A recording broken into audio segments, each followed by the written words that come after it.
ओम हर हर महादेव। देवों के देव महादेव जी के चरणों प्रणाम करती हूँ, मेरा प्रणाम स्वीकार करो माँ। माता भवानी के चरणों प्रणाम करती हूँ, मेरा प्रणाम स्वीकार करो माँ। समस्त गुरु भाई बहन के चरणों प्रणाम करती हूँ, मेरा प्रणाम स्वीकार करो। हर हर महादेव। प्रेम के नगरिया में हमारी झोपड़िया शिव गुरु होते यहाँ, बसहा पे होई के सवार शिव गुरु होते यहाँ।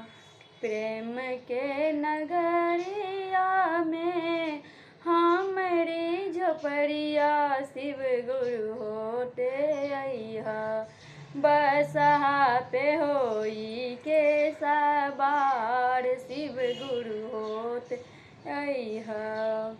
सोने सिंहासन रतन जोड़ायब शिव गुरु होते यहाँ।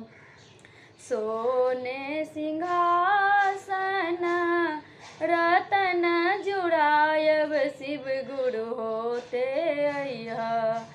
आसन लगई है एक बार शिव गुरु होते यहाँ।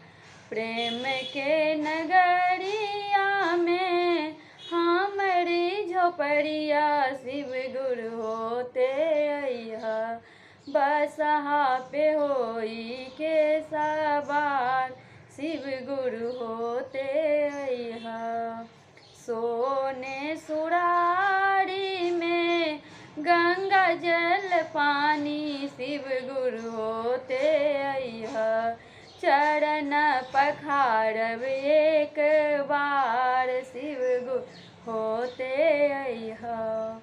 प्रेम के नगरिया में हमारी झोपड़िया शिव गुरु होते यहाँ, बसहा पे होई के सवार शिव गुरु होते यहाँ।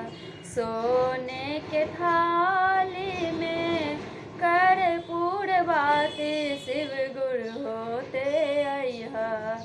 आरती उतारब एक बार शिव गुरु होते यहाँ। प्रेम के नगरिया में हमारी झोपड़िया शिव गुरु होते यहाँ, बसहा पे होई के सवार शिव गुरु होते यहाँ। सोने के थाली में छापना पड़ोसल शिव गुरु होते यहाँ। भोगवा लगई है एक बार शिव गुरु होते यहाँ। प्रेम के नगरिया में हमारी झोपड़िया शिव गुरु होते यहाँ, बसहा पे होई के सवार शिव गुरु होते यहाँ।